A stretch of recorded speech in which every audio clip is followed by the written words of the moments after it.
মধ্যপ্রাচ্যের আকাশে এখন যুদ্ধের দামামা। একদিকে ইরান, অন্যদিকে ইসরায়েল। এমন উত্তেজনার পারদের মধ্যেই ইসরায়েলের সামরিক বাহিনী এক চাঞ্চল্যকর তথ্য স্বীকার করেছে। রিপোর্ট টাইমস অফ ইন্ডিয়ার। তারা জানিয়েছে, ইরানের হামলার আগে তাদের অত্যাধুনিক সতর্কতা ব্যবস্থা সম্পূর্ণরূপে ব্যর্থ হয়েছে। এই ঘটনায় ইসরায়েলিদের মধ্যে যেমন ক্ষোভ সৃষ্টি করেছে, তেমনি আন্তর্জাতিক মহলেও প্রশ্ন উঠেছে ইসরায়েলের প্রতিরক্ষা ব্যবস্থা নিয়ে। অন্ধকারে ইসরায়েলিরা সাইরেন বাজলেও কিন্তু সতর্কবার্তা কই। ঘটনার সূত্রপাত হয় যখন মধ্য ইসরায়েলে ইরানি ক্ষেপণাস্ত্র আঘাত হানে। প্রচন্ড বিস্ফোরণে কেঁপে ওঠে তেল আবিব সহ বিস্তীর্ণ অঞ্চল। কিন্তু চমকপ্রদ ব্যাপার হলো, স্থানীয় বাসিন্দারা জানিয়েছেন বিস্ফোরণের আগে তারা কোনো ধরনের পূর্ব সতর্কতা পাননি। তাদের অভিযোগ, বিস্ফোরণের শব্দ শোনার পর কেবল বিমান হামলার সাইরেন বেজেছে, যার কোনো উপযোগিতা ছিল না। আমরা কেবল বিস্ফোরণের শব্দ শুনেছি, তারপর সাইরেন বেজেছে, বলেছিলেন এক আতঙ্কিত ইসরায়েলি নাগরিক। ইসরায়েলের প্রতিরক্ষা বাহিনী আইডিএফ এই ব্যর্থতার কথা স্বীকার করে নিয়েছে। তারা জানিয়েছে, ইরানের সঙ্গে চলমান উত্তেজনার মধ্যেই এই সতর্কতা ব্যবস্থার ত্রুটি নিয়ে গভীর তদন্ত শুরু হয়েছে। এই ঘটনা শুধু একটি প্রযুক্তিগত ব্যর্থতা নয়, বরং ইসরায়েলি জনগণের নিরাপত্তার বিষয়ে বড় ধরনের উদ্বেগ জন্ম নিয়েছে। মেসার ইসের প্রথম পরীক্ষা নাকি প্রথম ব্যর্থতা? এই হামলার ঘটনায় ইসরায়েলের নতুন ব্যক্তিগত বার্তা প্ল্যাটফর্ম হিব্রুতে, যা মেসার ইসি নামে পরিচিত, সেটির প্রথম পূর্ণাঙ্গ ব্যবহার হয়েছিল। এই সিস্টেমটি মোবাইল ফোনে সরাসরি সতর্কতা পাঠানোর জন্য সেল ব্রডকাস্ট প্রযুক্তি ব্যবহার করে। এর বিশেষত্ব হলো, এটি কাজ করার জন্য কোনো অ্যাপ, ইন্টারনেট বা সাইন আপের প্রয়োজন নেই। হুমকিপ্রাপ্ত এলাকার কাছাকাছি থাকা ফোনে স্বয়ংক্রিয়ভাবে একটি উচ্চস্বরের ও স্বতন্ত্র জরুরি সুরের সঙ্গে বার্তাটি প্রদর্শিত হওয়ার কথা। গত 17 এপ্রিল ইয়েমেন থেকে ক্ষেপণাস্ত্র হুমকির সময় এই সিস্টেমটির একটি আংশিক পরীক্ষা করা হয়েছিল। সেই পরীক্ষায় এটি কার্যকর বলে মনে করা হয়েছিল, কিন্তু শনিবারের হামলায় দেখা গেল এর অনেক ফাঁক ফোকর। হাজার হাজার ইসরায়েলি কোনো সতর্কবার্তা পাননি, যা এই নতুন ব্যবস্থার কার্যকারিতা নিয়ে বড় প্রশ্ন তুলেছে।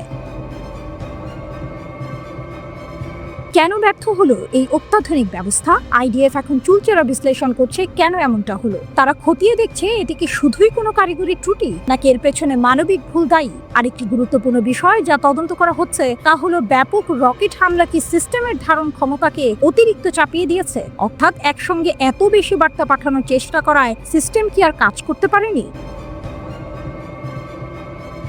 সামরিক কর্মকর্তারা প্রতিশ্রুতি দিয়েছেন যে তদন্ত শেষ হওয়ার পর তারা বিস্তারিত ফলাফল প্রকাশ করবেন। এই ঘটনার জেরে ইসরায়েলি সেনাবাহিনীর ওপর চাপ সৃষ্টি হয়েছে। ইসরায়েলিরা জানতে চায়, তাদের নিরাপত্তার জন্য যে কোটি কোটি টাকা খরচ করে অত্যাধুনিক ব্যবস্থা তৈরি করা হয়েছে, তা কেন চরম মুহূর্তে তাদের রক্ষা করতে পারল না। এই ব্যর্থতা ইসরায়েলের প্রতিরক্ষা ব্যবস্থার দুর্বলতাগুলো উন্মোচন করে দিয়েছে। একই সাথে একটি ইঙ্গিত দিয়েছে, আধুনিক যুদ্ধে শুধুমাত্র অত্যাধুনিক প্রযুক্তি থাকলে হয় না, সেগুলোর সঠিক এবং নিরবিচ্ছিন্ন কার্যকারিতাও নিশ্চিত করতে হয়।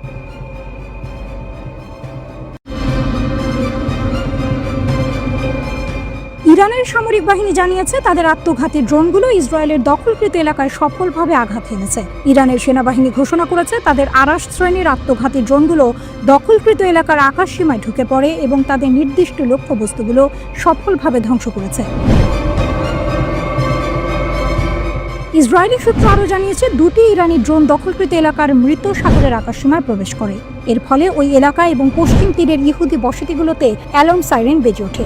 ইসরায়েলি টেলিভিশন চ্যানেল 13 দাবি করেছে যে শাসক গোষ্ঠীর সামরিক ব্যবস্থা তখন সেগুলোকে তাড়া করছিল। ইসরায়েলি মিডিয়া ইরানের পঞ্চম ক্ষেপণাস্ত্র হামলা শুরুর ঘোষণা দেওয়ার পরেই এটি ঘটেছে। সেখানে বলা হয়েছিল যে ইরানি ক্ষেপণাস্ত্রগুলো দখলকৃত ভূমির সমস্ত অংশকে লক্ষ্য করে হামলা চালিয়েছে এবং তিবেরিয়াস, দখলকৃত গোলান এবং লোয়াল গ্যালিলিতে লক্ষ্যবস্তুতে আঘাত করেছে। ইসরায়েলি হামলার ধারাবাহিকতার পর শুক্রবার রাতে ইরান দখলকৃত ফিলিস্তিনি অঞ্চলগুলোতে ক্ষেপণাস্ত্র হামলা চালিয়ে প্রতিশোধমূলক অভিযান শুরু করে। এক বিবৃতিতে ইসরায়েলের আইআরজিসি জানিয়েছে যে অপারেশন ট্রু প্রমিস 3 নামে পরিচালিত এই প্রতিশোধমূলক অভিযানে তাদের মহাকাশ বিভাগ ব্যালিস্টিক ক্ষেপণাস্ত্র নিক্ষেপ করেছে এবং কৌশলগত ইসরায়েলি লক্ষ্যবস্তুতে সশস্ত্র ড্রোন ব্যবহার করেছে। ব্রিগেডিয়ার জেনারেল আহমেদ ওয়াহিদ বলেছেন, ইসরায়েলি সরকারের বিরুদ্ধে প্রতিশোধমূলক অভিযানের সময় অন্তত 150টি লক্ষ্যবস্তুতে আঘাত করা হয়েছে, যার মধ্যে বেশ কয়েকটি গুরুত্বপূর্ণ কৌশলগত সামরিক ঘাঁটিও ছিল। ইসরায়েলের বিরুদ্ধে পাল্টা হামলা এখনো থামছে না, জানিয়েছে ইরান। জ্যেষ্ঠ এক সামরিক কর্মকর্তার বরাতে দেশটির সংবাদ সংস্থা ফার্স এই তথ্য প্রকাশ করেছে। আল জাজিরার খবর অনুযায়ী সেই কর্মকর্তা হুঁশিয়ারি দিয়ে বলেছেন যে এই হামলা আরও চলবে এবং তা আক্রমণকারী ইসরায়েলের জন্য অত্যন্ত যন্ত্রণাদায়ক ও দুশ্চিন্তার কারণ হয়ে দাঁড়াবে। ইরানি মিডিয়ার দাবি, শুক্রবার গভীর রাতে শত শত ক্ষেপণাস্ত্র হামলা চালানো হয়েছে। অপরদিকে ইসরায়েলি প্রতিরক্ষা বাহিনী আইডিএফ বলেছে যে এর প্রকৃত সংখ্যা 100টিরও কম। আইডিএফ জানিয়েছে যে রাতভর 4টি হামলায় ডজন ডজন ক্ষেপণাস্ত্র ব্যবহার করা হয়েছে, কিন্তু নির্দিষ্ট সংখ্যা প্রকাশ করতে অস্বীকৃতি জানিয়েছে তারা। ইরানের ছোড়া বেশ কয়েকটি ক্ষেপণাস্ত্র মধ্য ইসরায়েলে আঘাত হানে। এর ফলস্বরূপ তেল আবিবে বড় বিস্ফোরণের শব্দ শোনা যায় এবং বিভিন্ন এলাকা থেকে ধোঁয়া উঠতে শুরু করে। ইরানের ক্ষেপণাস্ত্র হামলায় ইসরায়েলের অন্তত 7 জন সেনা আহত হয়েছে। টাইমস অফ ইসরায়েল জানিয়েছে একটি ব্যালিস্টিক ক্ষেপণাস্ত্রের আঘাতে ওই 7 জন সেনা আহত হন বলে ইসরায়েলি সেনাবাহিনী স্বীকার করেছে। ইরানের হামলার ভয়ে পরবর্তী নির্দেশ না দেওয়া পর্যন্ত ইসরায়েলের বেন গুরিয়ন আন্তর্জাতিক বিমানবন্দর বন্ধ ঘোষণা করা হয়েছে। বেন গুরিয়ন বিমানবন্দরের মুখপাত্র লিসা ডাইভারের বরাত দিয়ে আল জাজিরার খবরে বলা হয়, বিমানবন্দর বন্ধ ঘোষণা করা হয়েছে। পুনরায় খোলার জন্য এখনো কোনো দিন তারিখ নির্ধারণ করা হয়নি। ইরানের শীর্ষ নেতা আয়াতুল্লাহ খামেনি বলেছেন, ইসরায়েলের বিরুদ্ধে ইরানের চূড়ান্ত জবাব আসছে। ইসরায়েলি সেনাবাহিনী কর্তৃক উচ্চপদস্থ ইরানি সামরিক কমান্ডার এবং পারমাণবিক বিজ্ঞানীদের হত্যার পর প্রতিশোধমূলক অভিযান শুরু করেছে ইরান।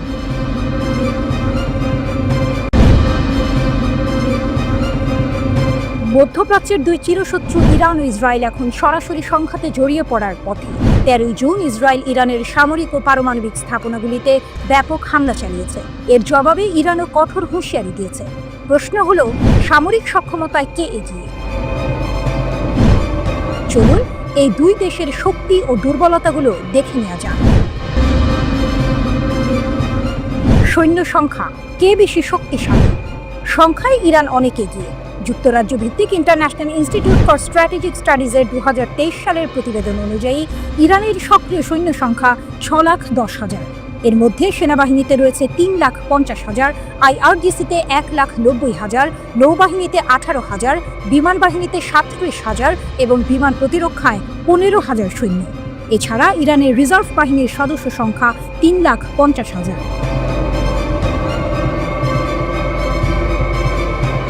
ইসরায়েলের 1,69,500 সক্রিয় সৈন্য রয়েছে। সেনাবাহিনীতে 1,26,000, নৌবাহিনীতে 9,500 এবং বিমান বাহিনীতে 34,000। ইসরায়েলের রিজার্ভ বাহিনীর সদস্য সংখ্যা 4,65,000। 18 ঊর্ধ্ব বয়সী অধিকাংশ নারী ও পুরুষের জন্য সামরিক কর্মকাণ্ডে অংশ নেওয়া বাধ্যতামূলক, তবে নির্দিষ্ট কিছু ছাড় আছে। সামরিক ব্যয়, কার বাজেট বেশি? সামরিক ব্যয়ের দিক থেকে ইসরায়েল ইরানকে ছাড়িয়ে গেছে। স্টকহোম ইন্টারন্যাশনাল পিস রিসার্চ ইনস্টিটিউটের 2024 সালের তথ্যমতে 2023 সালে ইসরায়েল সামরিক খাতে $27.5 বিলিয়ন ব্যয় করেছে, যা ইরানের $10.3 বিলিয়ন চেয়ে প্রায় 3 গুণ বেশি। ইসরায়েলের এই ব্যয় বৃদ্ধি মূলত গাজা যুদ্ধের কারণে হয়েছে। সামরিক খাতে বেশি বিনিয়োগের অর্থ হল অত্যাধুনিক প্রযুক্তির অস্ত্র ও উন্নত প্রশিক্ষণের সুবিধা। স্থলবাহিনী, ট্যাঙ্ক আর আর্টিলারিতে কে এগিয়ে? স্থলপথেও ইরান সংখ্যায় এগিয়ে। দ্য মিলিটারি ব্যালেন্স 2023 অনুসারে ইরানের 10,513টির বেশি যুদ্ধ ট্যাঙ্ক এবং 6,798টি আর্টিলারি গান রয়েছে। ইসরায়েলের কাছে প্রায় 400টি যুদ্ধ ট্যাঙ্ক এবং 530টি আর্টিলারি গান আছে। বিমান বাহিনী, আকাশের লড়াইয়ে কে সেরা? বিমান বাহিনীর সক্ষমতা ইসরায়েল তুলনামূলকভাবে বেশি আধুনিক এবং কার্যকর। যদিও ইরানের বিমান বাহিনীর কাছে 312টি যুদ্ধোপযোগী বিমান রয়েছে, ইসরায়েলের 345টি যুদ্ধোপযোগী বিমান এবং 43টি অ্যাটাক হেলিকপ্টার রয়েছে।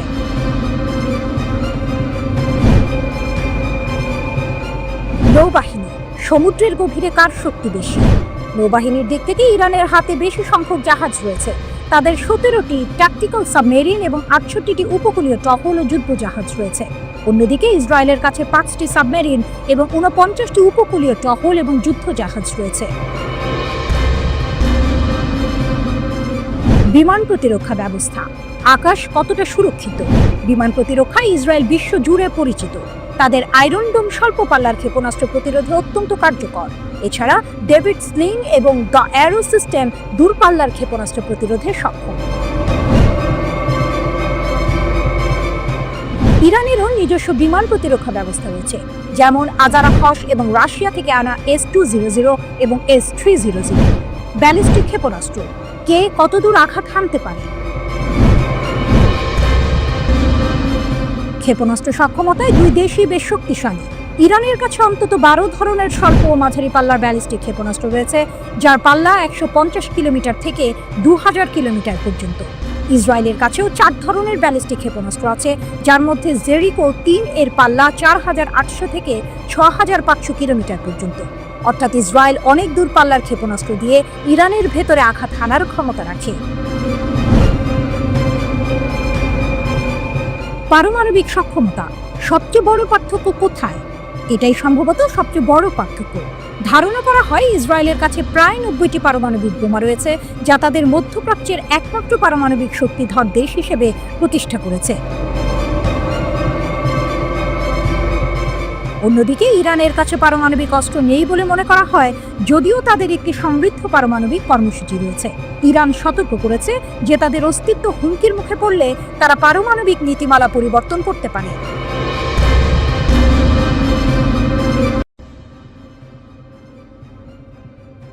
প্রতিশোধ নেওয়া শুরু করেছে ইরান। ইসরায়েলকে লক্ষ্য করে ক্ষেপণাস্ত্র নিক্ষেপ করেছে ইরান। ইসরায়েলি সেনাবাহিনী জানিয়েছে তারা ইরানের ছোড়া ক্ষেপণাস্ত্র শনাক্ত করেছে, সেগুলো লক্ষ্য ভ্রষ্ট করতে কাজ করছে।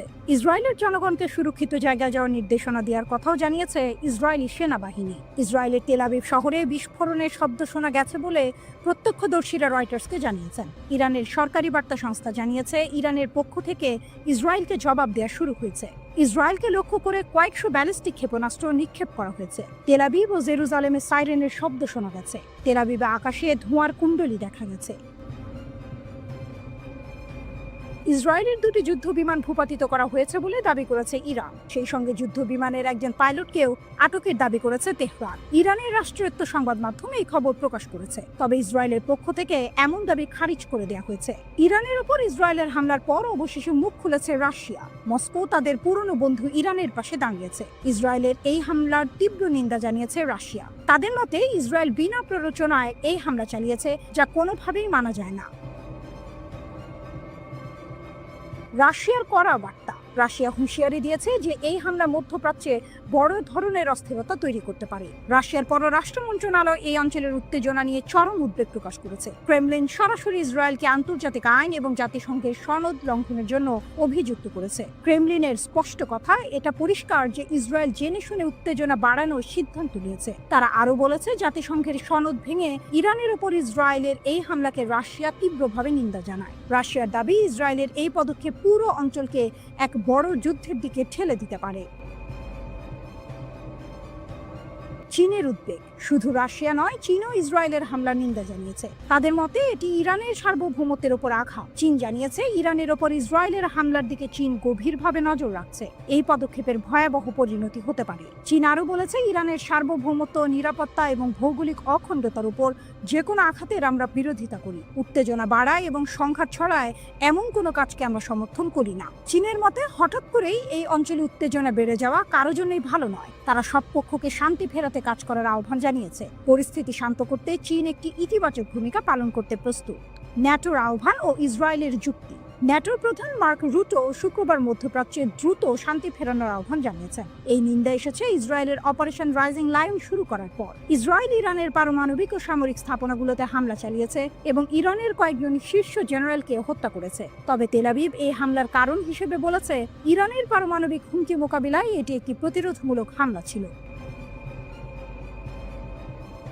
এই হামলার পর ইসরায়েলকে লক্ষ্য করে ইরান প্রায় 100টির মতো ড্রোন পাঠিয়েছে। ধারণা করা হচ্ছে প্রায় সব ড্রোনই ইসরায়েলের লক্ষ্যবস্তুতে আঘাত হানার আগে ধ্বংস করা হয়েছে। ইরানের সর্বোচ্চ ধর্মীয় নেতা আয়াতুল্লাহ আলী খামেনি শক্ত জবাব দেওয়ার ঘোষণা দিয়েছেন। এদিকে শুক্রবার ভোর রাতে বিমান হামলার পর ইসরায়েলের প্রধানমন্ত্রী বেনিয়ামিন নেতানিয়াহুকে অজ্ঞাত স্থানে সরিয়ে নেওয়া হয়েছে। ইরানের রাষ্ট্রীয় গণমাধ্যম ইরনার এক প্রতিবেদনে এমন দাবি করা হয়েছে।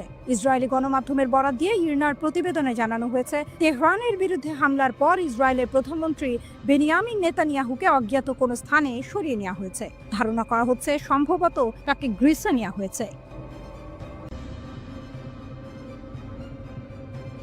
ইসরায়েল বনাম ইরান এক নতুন সংঘাতের সূচনা। তেহরানের বিস্ফোরণের প্রথম খবর ছড়িয়ে পড়তেই সবার মনে একটাই প্রশ্ন, এটা কি তাহলে শুরু হলো? ইসরায়েল ইরানের পারমাণবিক স্থাপনাগুলিতে হামলা চালিয়েছে।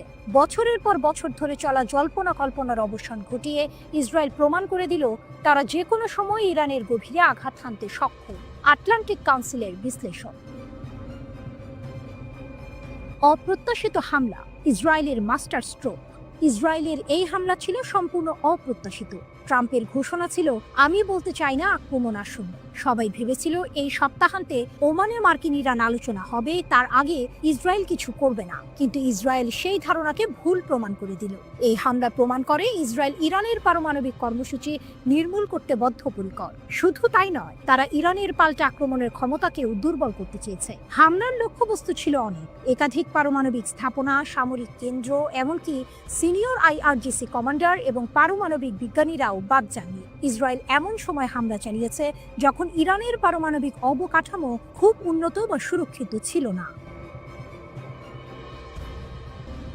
ট্রাম্পের স্বপ্নভঙ্গ, আমেরিকার নতুন চ্যালেঞ্জ। ট্রাম্পের স্বপ্ন ছিল নিষেধাজ্ঞার মাধ্যমে ইরানের পারমাণবিক কর্মসূচি বন্ধ করা, কিন্তু ইসরায়েলের এই হামলা সেই স্বপ্নকে প্রায় মৃত করে দিয়েছে। এখন প্রশ্ন হলো, মার্কিন যুক্তরাষ্ট্র কি এমন এক যুদ্ধে জড়িয়ে পড়বে যা তারা চায় না? মার্কিন প্রেসিডেন্টকে এখন সিদ্ধান্ত নিতে হবে তেহরানের ভূগর্ভস্থ পারমাণবিক স্থাপনা ধ্বংস করার জন্য মার্কিন যুক্তরাষ্ট্রের অনন্য ক্ষমতা ব্যবহার করবেন কিনা। এই সিদ্ধান্ত তার উপদেষ্টা এবং রাজনৈতিক ভিত্তিকে বিভক্ত করে দেবে। অনেকেই হয়তো সন্দেহ করবেন নেতানিয়াহু তাকে যুদ্ধে টেনে আনার চেষ্টা করছেন।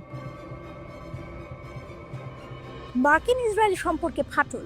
এই হামলার ফলে মার্কিন ইসরায়েল সম্পর্কের আস্থা ও সমন্বয়ের ওপর দীর্ঘস্থায়ী প্রভাব পড়তে পারে। ভবিষ্যতে ইরানের সাথে সংঘাত, পরবর্তী মার্কিন ইসরায়েল সামরিক সহায়তা চুক্তি এবং গাজা যুদ্ধের অবসানের উপর এর প্রভাব পড়বে।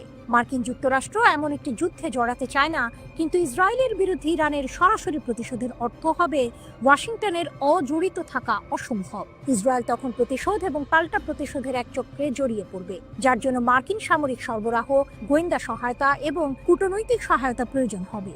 উপসাগরীয় দেশগুলো চিন্তিত। এখন পর্যন্ত এমন কোনো প্রমাণ নেই যে ইসরায়েল তাদের আকাশসীমা ব্যবহার করার সময় উপসাগরীয় দেশগুলো বাধা দিয়েছে। পরবর্তী পদক্ষেপ, ইরান কি করবে? এখন সবচেয়ে বড় প্রশ্ন হলো, ইরান কি করবে? তারা কি ইসরায়েল এবং মার্কিন যুক্তরাষ্ট্র উভয়ের ওপরই ভারী ক্ষয়ক্ষতি নির্ধারণের চেষ্টা করবে? ইরান যদি প্রতিশোধ নেয়, তবে মধ্যপ্রাচ্যে এক নতুন সংঘাতের আগুন জ্বলে উঠতে পারে, যা পুরো অঞ্চলকে অস্থিতিশীল করে তুলবে। ইরানের Islamic revolutionary guard corps IRGC এর নতুন প্রধান মোহাম্মদ পাকপুর একটি বিবৃতি দিয়েছেন। তার পূর্বসূরি ইসরায়েলি হামলায় নিহত হওয়ার পর তিনি এই মন্তব্য করেন। পাকপুর বলেছেন, ইসরায়েলকে একটি তিক্ত ও বেদনাদায়ক পরিণতি ভোগ করতে হবে, যার বিশাল ও ধ্বংসাত্মক পরিণতি হবে। বিবৃতিতে আরো বলা হয়েছে, ইরান এই হামলায় নিহতদের প্রতিশোধ নেবে। পাকপুর জোর দিয়ে বলেছেন, ইসরায়েল ইরানের জাতীয় নিরাপত্তা এবং আঞ্চলিক অখণ্ডতা লঙ্ঘন করছে।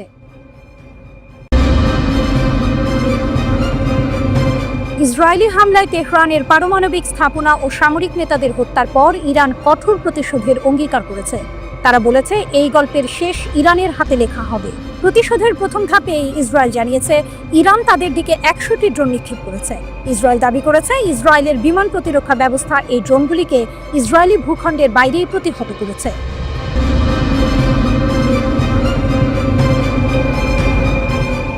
ইরাক জানিয়েছে 100টিরও বেশি ইরানি ড্রোন তাদের আকাশসীমা অতিক্রম করেছে।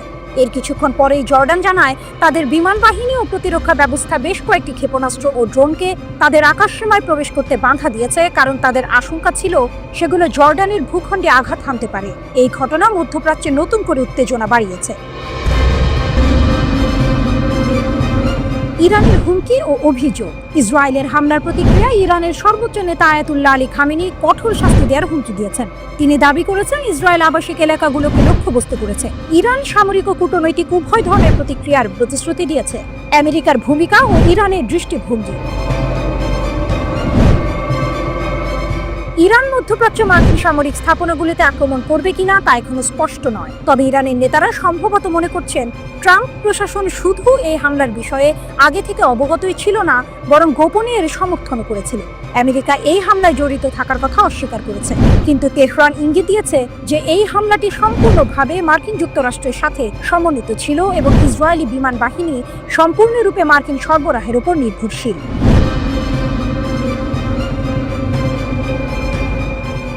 ইরান সরকার ইসরায়েলকে সন্ত্রাসবাদের জন্য অভিযুক্ত করেছে। তারা বলেছে এই আক্রমণ প্রমাণ করে যে ইসরায়েল কোনো আন্তর্জাতিক নিয়ম বা আইন মেনে চলে না, বরং প্রকাশ্যে ও নির্লজ্জভাবে সন্ত্রাসী লিপ্ত হয় এবং বিশ্বের চোখের সামনে যুদ্ধের আগুন জ্বালায়। বিবৃতিতে আরও বলা হয়েছে, ইরানের সাথে যুদ্ধ শুরু করা সিংহের লেজ নিয়ে খেলা। ইরান সতর্ক করে দিয়েছে যে যদি তাদের সরকার টিকে থাকে তাহলে ইসরায়েলের আক্রমণের মুখে পারমাণবিক বোমা তৈরির চেষ্টা করার প্রয়োজন অনুভব করতে পারে। বিবৃতিতে বলা হয়েছে, বিশ্ব এখন ইরানের সমৃদ্ধি, পারমাণবিক প্রযুক্তি এবং ক্ষেপণাস্ত্র শক্তির অধিকারের ওপর জোর দেওয়ার বিষয়টি আরও ভালোভাবে বুঝতে পেরেছে। ইরানের ইস্পাহানের আঞ্চলিক গভর্নররা বলেছেন, নাতানজ পারমাণবিক স্থাপনা থেকে ইউরেনিয়ামের কোনো লিকেজ হয়নি, কোনো বিদ্যুৎ বা তেল স্থাপনায় আঘাত হানা হয়নি। ইরান জোর দিয়ে বলেছে, পারমাণবিক বোমা তৈরির কোনো গোপন পরিকল্পনা তাদের নেই। কয়েক বছর ধরে ইসরায়েলের প্রধানমন্ত্রী বেনিয়ামিন নেতানিয়াহু ইরানের পারমাণবিক স্থাপনায় হামলা চালানোর যে আকাঙ্ক্ষা বারবার ব্যক্ত করে এসেছিল, শেষ পর্যন্ত তা বাস্তবের মুখ দেখল। 13 জুন ভোর রাতের দিকে তাদের হামলায় ইরানের রাজধানী তেহরান সহ বেশ কয়েকটি শহর কেঁপে উঠেছে। সামাজিক যোগাযোগ মাধ্যমে আসা অসংখ্য ছবিতে ইরানের পারমাণবিক ও সামরিক স্থাপনা থেকে ধোঁয়া উঠতে দেখা যাচ্ছে। কিন্তু এই প্রতিক্রিয়ায় শেষ নয় বলে মনে করছেন বিশ্লেষকরা। তাদের ধারণা, ইরান আরও বড় আকারে প্রতিশোধ নেবে, যা পুরো অঞ্চলকেই যুদ্ধের দিকে ঠেলে দিতে পারে। তেমনটা হলে তাতে যুক্তরাষ্ট্র জড়িয়ে পড়বে বলে বিশ্লেষক ও বিশেষজ্ঞরা দীর্ঘদিন ধরেই সতর্ক করে আসছেন, বলছে CNN।